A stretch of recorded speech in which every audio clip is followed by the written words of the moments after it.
The ZSU 23-4 Shilka is this thing. It's called 23 because it has 23 millimeter ammunition, and it has a 4 in it because it fires from 4 turrets, from 4 barrels. These guns have a range of up to 2.5 kilometers and up to 1.5 kilometers in altitude, and it hit targets traveling at most Mach 1.5. You see that big bottle cap looking thing on the back is the gun dish radar. It's used for target acquisition and tracking of up to 20 kilometers. And so the simulator we're using is the V1 version. It's an export version from around 1970. It's a very old version, so a lot of the stuff you'll see is basically from a time long before semiconductors. Okay, I have the simulator up and running. First off, to exit, you're going to hit the stop transformator button. This will close out the simulator. And if you want to start the gas turbine, you're going to hit this button, start transformator. Normally, you will tell your driver to start the gas turbine, but because we don't have a driver, we're going to be hitting it ourselves using this emergency switch. And so here we go. Okay, you can hear the gas turbine start powering on. It's going to provide power to basically everything we need. And yeah, but when we're jumped to when it's fully started. All right, there we go. So those units just jumped over. This is DC current. This is three-phase AC. For DC, we can check between C, 54 volts, hits the red mark. 27 volts hits the red mark. For the AC current, all three of these are at 220 volts, so that's pretty good. Now, you might have noticed at the top of the turret was the gun dish radar. Now, obviously, if the ZSU is moving, or if the turret is moving to track the target, you don't want the gun dish radar to lose track or basically miscalculate the firing. And so to turn on the gyroscope, which will help control that, you're going to hit the GAG button, Russian for GAG, flick it on. Okay, this means that the gyroscope is starting its spin-up sequence, and when it's fully stabilized, this will turn white. And so let's jump to that.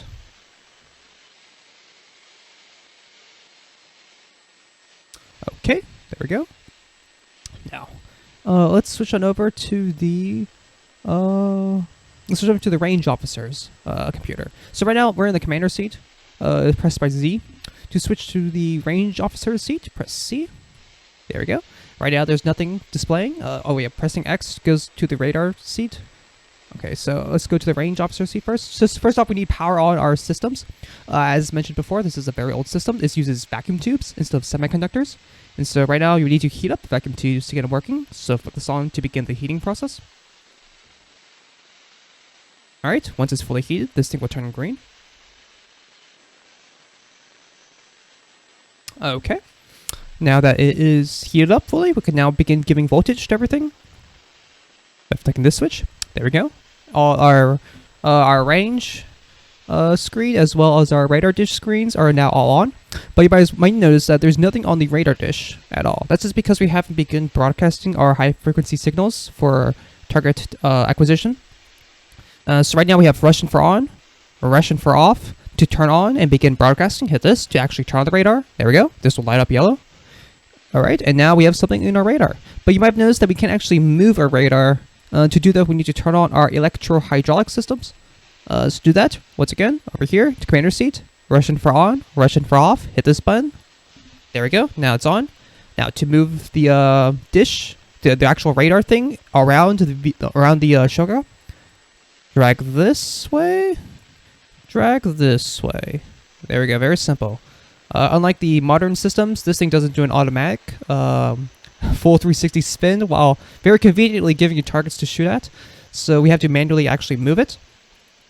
This is the 1970s after all. So right now we are in north, east, south, west. Alright, very simple. And so right now we can go around the Shilka. But now what if we want to hit targets that are higher in the sky, or let's look at them. So to do this, we have an elevation meter from 15 degrees all the way down to I think 0, or maybe -5, I can't remember. But anyway, drag down to have the gun dish radar move up, and drag up to have it move closer to the ground. Now you might see things that these things are now moving in and out of the screen. So what this means is, okay, we can say this line is basically the middle, okay, of the gun dish radar. And so what you're seeing here is something called ground clutter. It's basically reflections from the ground when you broadcast your radar, it's going to bounce off the ground and result in these incorrect detections. And so if we look to the sky, if we set this elevation up, you see that the target's conveniently going to the ground. And so if you move it down towards the ground, these things pop up from below. So this is basically, you can kind of view this as like a side view of your radar dish where it's looking. And so as you look up, you're looking away from the ground, so the ground clutter disappears. It's all now below here. As we look down, it suddenly appears up here. Very very nice. Now, note that this orientation needs to be made careful for all. You need to be careful with the orientation for different positions. For example, this way, this here is still the ground. This here is still the sky. So if we go up, see the ground targets move up into the ground, but it's going upwards now. And as we move the elevation down, the ground targets will appear from the top. All right, so you need to keep this in mind for north and south as well. Now, what does the range officer do? So the range officer, okay, first, range officer will see these spikes. Right now, these spikes are the ground detections.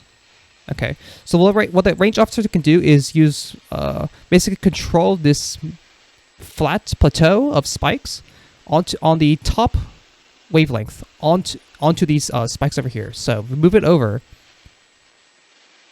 Oh, there we go. You see, right now some things have appeared. This is because this is a 0 to 1 kilometer zoom in of where this position is. And as for the top wavelength, it goes from 0 to 15 kilometers. So basically, we set to 15, 0, all the way up here. And as you might have noticed, as we move this thing, the two double lines are also moving. So if we move it all the way over to around, say, 15 kilometers, we move it over to the third single line, which is 15 kilometers. Additionally, you can change the resolution of this radar dish by setting it to 20 kilometers, 15, or 10. So you have 20, you have 5, 10, 15, 20, 15, 5, 10, 15, or 10, 5, 10. And 0 is, of course, where we are. And as you can see, most of the ground targets are really close to us, which is why most of the spikes are really close to us, close to the 0 kilometer mark. All right, should be simple enough. Now, what the radar officer is going to do is going to basically drag it onto a suspected target. And in the simulator, you're going to right-click here, and it's going to lock onto that target. And so now the radar dish is now going to be tracking that specific target. So as this wavelength moves over to the right, the dish radar is going to move over to the right. And so that's why this thing is a bit of a plateau, because it basically covers this area. It detects, it basically has a, it does a little loop. Basically, it basically starts moving in a circle around the target. So the target moves a bit to the left. It knows that it moves a bit to the left, and so it adjusts to keep it in the center of the circle. And so that's why this is a relatively wide area and stuff compared to the spikes. Now, I believe that shall be all. Oh yes, there's also the so sometimes there might be a bit of chaos right here, and you have a target inside this, and so you might not know hey, what we're supposed to lock on. So what you can do is to activate the SDC, which is sort of anti-clutter. So what happened? Anti-ground clutter specifically. So what happens if you turn on? Alright, so nothing happens, but if the target is moving, okay, their wavelength basically is going to go up and down, up and down. It's going to be pretty obvious which is your target. Now, note that obviously you should not use this mode against helicopters because there will be, or any other very slow-moving target, because they might just basically disappear and become invisible to the SDC mode, or basically pretend to be a ground clutter. So you have to be careful when it comes to that. Now, on to the commander's seat. We're going to talk about the fire control computer. So unlike maybe other implementations or like games specifically, you basically don't aim and shoot like by hand. The fire control system basically automatically does it for you. All you have to do is pull a trigger. But first you have to actually calculate the position of your target. And so we need to turn on the computer. And so this right half is the computer. It's called the SRP, I think. So to actually turn on, you need to first make sure this light is yellow. If it's yellow, it means that there's power and the system is ready to be turned on. So you flick this on. There we go, and now it's on. Okay, very good. So, what are these instruments? Well, you don't really need to know what the numbers mean, but this is an electromechanical computer, and so these discs will spin in according to the calculations that the computer figures out. I guess this is just for fun. mode, I guess, if you want to like read what the target's doing. Might be useful sometimes. You want to know their altitudes. And I guess that's basically it. So right now, H is the predicted height of the target at time of impact when your guns fire. Okay, T is the time estimates it will take for your basically your bullets to hit the target. Phi, I think it's Phi. Yeah, Phi is the essentially how high should the guns elevate to basically hit the target. And then right here we have beta. It means how the turret should actually rotate to hit the target. Okay, so now we have all this. Once we get this information, the computer now knows how far we need to leave the target in order to hit it with our guns. And so we now need to feed it into the actual, the weapon system. And so right here you have phi, beta U, I think it's U or V, or and TU. And so we flick this on to begin sending information. Now, there's this other switch that activates something called memory mode. So sometimes your radar may lose track of a target for a brief moment. And so in order to reacquire the target very quickly, the radar is going to keep moving in the direction, in the predicted direction according to these calculations. And so if the target reappears, it could lock on basically immediately. So turn it on. Obviously, we'll keep it on. Now, as for the guns, okay, you can see this here is our ammunition count. For our guns, we have bottom left, top right, bottom right. And so, 4 guns, there are 4 buttons. And they have 4 sets of ammunition each. Now, to actually give power to the autocannons, you're going to hit this switch. Boop. Now it's white, so it's on. Okay, now to actually turn on, I guess, each gun, you hit these buttons, and these things will light up red. Now, if there's no ammo, okay, if these are 0, these things would not light up red. Okay, so keep that in mind if you're wondering why these things are not lighting up. And sometimes you need to flick it on and off to maybe just set them on. Okay, and now for these things turn on, basically let you fire, okay, automatically. Well, automatically as in like you just hold the trigger and it fires. You turn this on to just fire the top 2. Turn this on to just fire the bottom 2. And obviously turn both on to fire them all at once, which you should be doing against aerial targets. And over here you have a sort of safety. Basically this sort of limits how low you can actually fire the guns, so you don't accidentally shoot your own ground targets. Your own friendlies on the ground. I don't really care, so I just set it to 5 or 0. Maybe 0. Okay, now, I think we've missed out on the drones, maybe? So I'm gonna have to restart the situation. But yeah, so basically, once the target lines up and you have locked onto it, and it's in range, okay, this thing will turn on, meaning data received, and these things will start spinning. Okay, and once you're ready to fire, this thing will light up yellow. Now, sometimes you won't be able to fire, and I think it's because your turret needs to rotate. Gives time to turret to rotate. So even though this is yellow, you may not be able to fire. You might pull the trigger and nothing happens. So keep that in mind. Also note that this thing will also turn green. This area. Data received, Russian. Okay, data received here. Data received here. So when this turns green, it means you can fire as well. This red thing indicates fire permission has been given to the radar operator. So sometimes in the commander seat, you're pulling the trigger wondering, hey, did we kill it yet? So sometimes you want to give it to the radar operator. So you can flick this. Boop. Now this will turn red, meaning we have permission to fire on our own.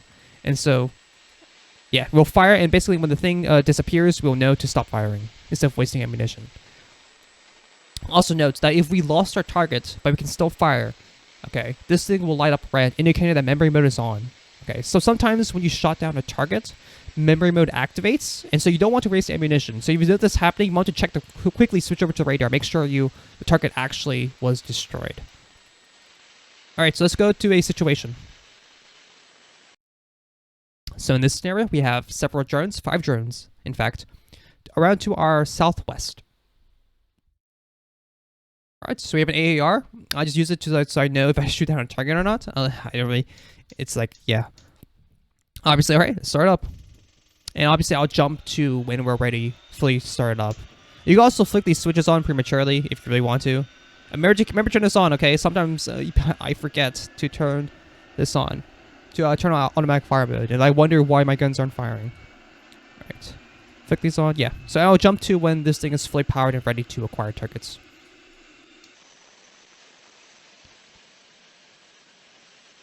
Alright, we are in. Now, remember that the firing range of the Shilka is only... Oh, forgot to turn this on. Firing range of the Shilka is only around 2,500 meters, so all of our drones will be around there, so we don't need to set out to 20, just set down to 10. Alright, so scanning. Oh, okay. So how do I identify a target? So right here, you see this? That thing is a drone. Now, I know this from instinct, but in order to learn this, I see how it disappears. That's because it's moving away. You remember, this is a side view. So it's moving either... Maybe we need to adjust this way. Oh, there we go. We see it. Now, we need to adjust the elevation so that this drone is right in the middle. So you can see that it's starting to disappear now. That's because it's moving south, more and more south. So let's move them down a bit to get it reappear. There we go. You see it? Remember that this is a side view. Keep that in mind. Nope, I hit the wrong way. Okay. So, to lock on, we're going to right-click on here. You see it's kind of like a UFO, you know. Now the thing is starting to rotate. So, right here, you see this spike? That is our target. Okay, and obviously if we activate SDC mode, it's going to start moving up and down. You can see right here. Okay, so right-click on here to lock. There we go. Now it's going to be stuck in the center. So as it moves, okay, our gun dish radar is going to move as well. Now, you can see that our instruments are now starting to rotate to try to figure out, you know, time of flight, how fast we're going to hit it, you know, how we should aim, how the turret should aim. So I'm pretty sure the turret... so right now, you see everything's red because data received. Okay, over here, data received, you know, this is yellow, meaning we can fire, but I'm pretty sure if I try to fire the turret, we're not aimed yet. We're not actually... The turret hasn't rotated far enough. Oh, I think we've lost... target, possibly? I think we did. Let's unlock it. Yeah, I think we've lost it. Alright.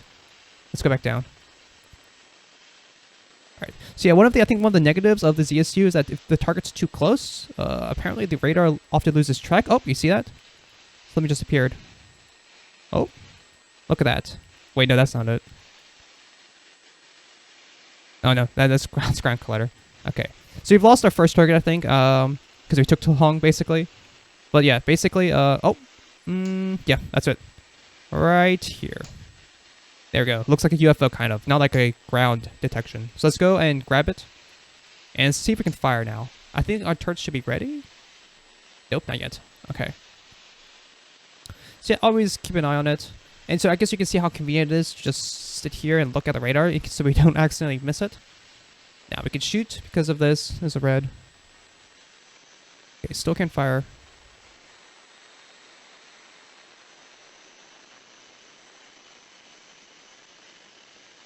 Still can't fire. Yeah. There we go. Okay. Alright. Did we hit it? Looks like we hit it. Yes. Okay, you see the AAR hit it. And also see how our thing disappears. You can see how it... Oh. Something else. Yeah, so it's heading towards the ground now. You can start to see it. Decrease our elevation.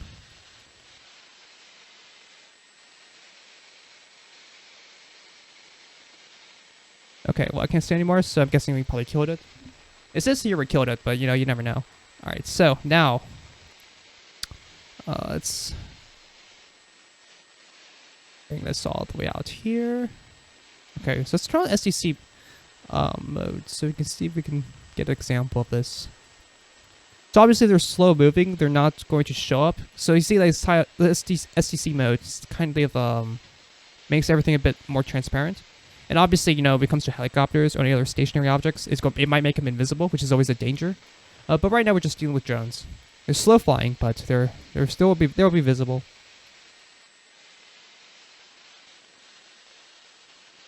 Okay. So yeah, we're looking for a UFO-shaped object, technically. I think it's a cross-section? I can't be sure. So sometimes you don't want to, maybe you're tired of just swiping back and forth. So there's a convenient mode over here that allows for the auto search kind of. It's basically this. Now you still have to look at the target. You still have to look at the screen. Okay, it won't find them for you. But basically use this to look around.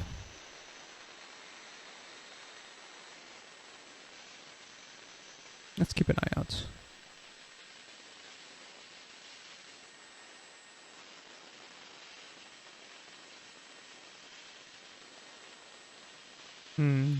Was there something here? Possibly.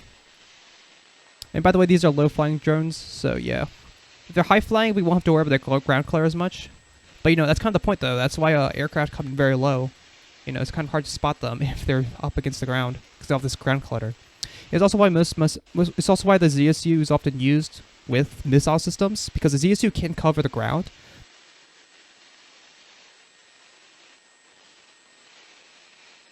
All right, let's see. Oh, I've seen something. You see this? Something up there. Yep. There you go. We got it. It's pretty. See, it's a bit brighter than the rest. Okay, so it seems to be moving to the west. So let's go. Let's go raise our elevation. Oh, there we go. All right. Now stop over here. There it is. Turn it back on. All right. Let's get luck.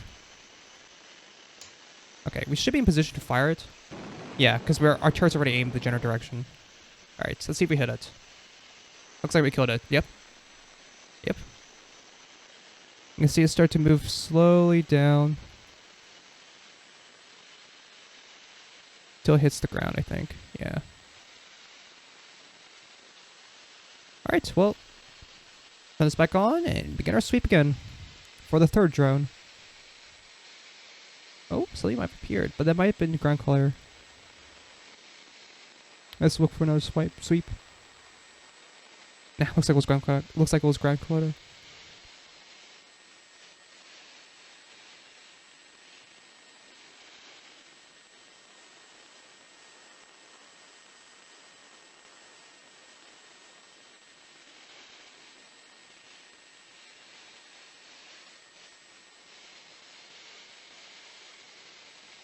Oh, you see that? So a bit of brightness right here. Let's wait for another sweep, and we'll see if we can stop it. All right, where it appears. Yep, you see that? There's a bit of a brightness. Yep. It looks like it's moving to this. Yeah, it's moved this way. All right. All right. Move it forward. There we go. Okay. Yeah, so it becomes dimmer and dimmer because it's leaving our angle. It's leaving where we're looking at from the cross section. So there we go. We locked on. We should be in position to fire. No, we are not. Maybe we need to move a bit.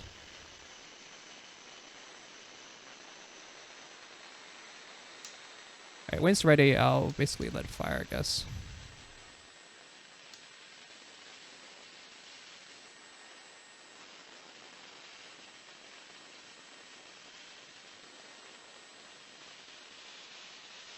There we go, we're firing. Alright, that should be enough for a burst.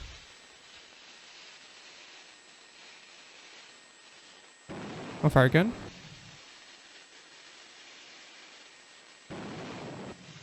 Memories is not on. Alright, there we go, we killed it. And it begins to fall to earth. Let me,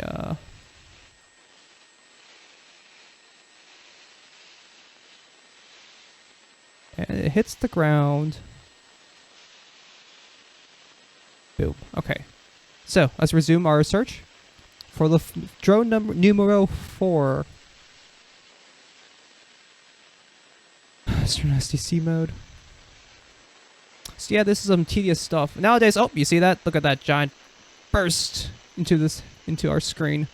Come on, let's look around. I saw you. There we go. Okay. Lock on. Okay, disable this. You don't have to disable it, but I just do it just because. Lock. Is ready to fire. They can't fire. Not yet.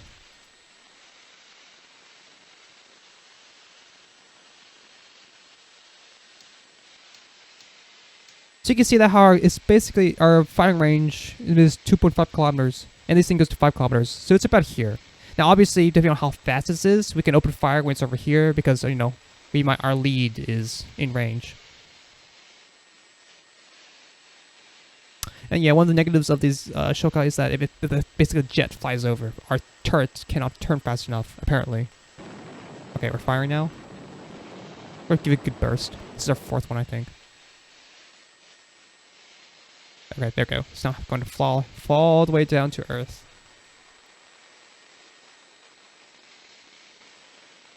All the way down.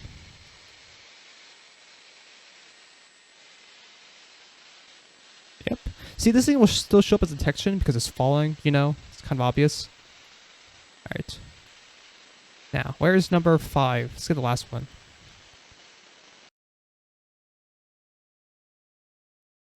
Okay, so we are defending against American aircraft coming at us from the northwest, I believe. I forgot what the plan. I forgot what it was historically. But basically, we're defending against American aircraft that are attempting to assassinate someone, I think. Okay, but during the event, one aircraft was shot down by none other than a Shilka, and so we'll see if we can try to mimic such a feat, I suppose.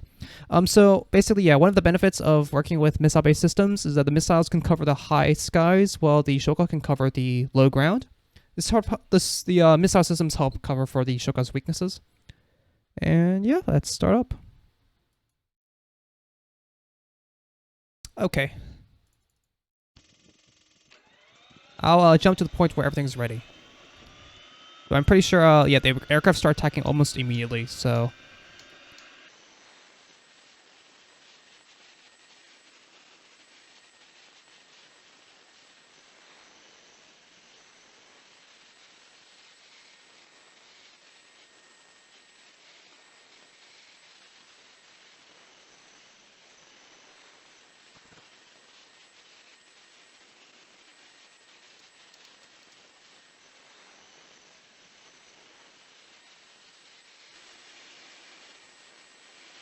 So let's just keep an eye out. I'm actually going to extend this over to 15. Oh, you see that? Something just appeared. Right there. Lock. It's pretty far. In fact, so far it's outside the range. It's somewhere over here now. Let's keep away. Let's get see the 15 mark. It's going to come in real soon. And let's turn this on. Yeah. See, it's pretty far away, so it's pretty obvious what it is. Click. All right. Now, given that it's taking so long, it's going to take so long to get here. It's going to give our turrets ample time to rotate. So I'm pretty sure if I ask to fire it, it will fire. Let me lower this down to 0. Okay, so it should give the turrets time to rotate, and so yeah. And remember, it has to get within here to actually fire, or for me to actually hit it. You can see it's right in between these two lines. See, that's the width of what we're aiming at. Okay, we're about to fire soon. We have permission to fire. Yes, we do. Everything is armed. Everything's automatic. Good. Didn't forget that. There we go. We're firing now. It's dropped its payload. It's going to try to go around. And obviously it's jets. It's going to be hard to hit. All right, we killed one. Karma 5-1 is dead. Watch it. It's going to hit the ground soon. Yeah, okay. Let's resume our search. Okay, so we've matched to the real-life scenario. Let's see if we can get 2. I've never been able to get 2. All right. So we're really too high up. So yeah, it seems to dive, I think, and then go high up into the atmosphere as we begin firing. I'm not sure. But yeah, sweep on over. I think the one that was the aircraft that was canonically killed was Karma 5-2. I think, not 5-1. I think 5-1 was the one that bombed the French embassy, or almost bombed it. I don't know. Counts differ. From what I've read. Okay, so yeah, let's keep an eye out. Maybe we'll be able to get to 5-2 as well. Oh, you see that? Something just appeared. There we go. It's quickly. Oh, it's really close. Jesus. Luckily, it's coming from the same direction, so we might be able to get it in time. Okay, zoom in. Okay, good. We can fire. Let's try to get 2. Come on, let's get 2. I'm holding it down. Okay, we lost. Our turret can't rotate enough. Ooh. Ah, no. Okay. It's out of range. Yeah, it's out of range. Unfortunate. That is unfortunate. Okay. Surprise us. So you see this thing is still moving, right? That's because that's from the memory. Okay, it's going to where it thinks, it's going to where it's projected, the aircraft is projected to go. I don't think I hit it right. 5-2? Nah. Oh, it's not 5, that was 6-1? That's, okay. Let's keep an eye out. I think this is it, though. I think it was only 3. Or, wait, that was, we saw 2, but... 6-2 bombed it, okay. I know that some of them aborted or something after one of them was shot down. When these jets over here start appearing... Oh. Like that? Oh, no, that's not. That's ground clear. Ah, turn this on. Where's SGC mode? There we go. There's no helicopters to worry about. They want to come out yet here.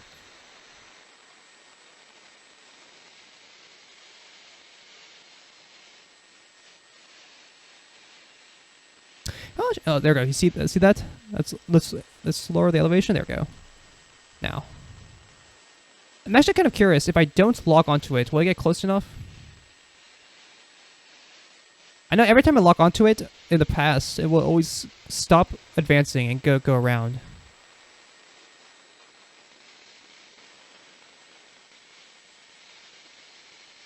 Yeah, it's going around. Yeah. So they're going around. I think they're boarding or something. I don't know. Or maybe they're attacking from a different angle away from me. Yeah.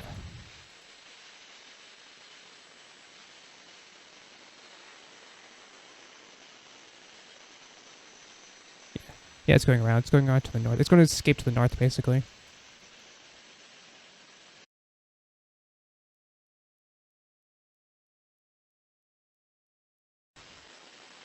Is that really it? Yeah, that's it.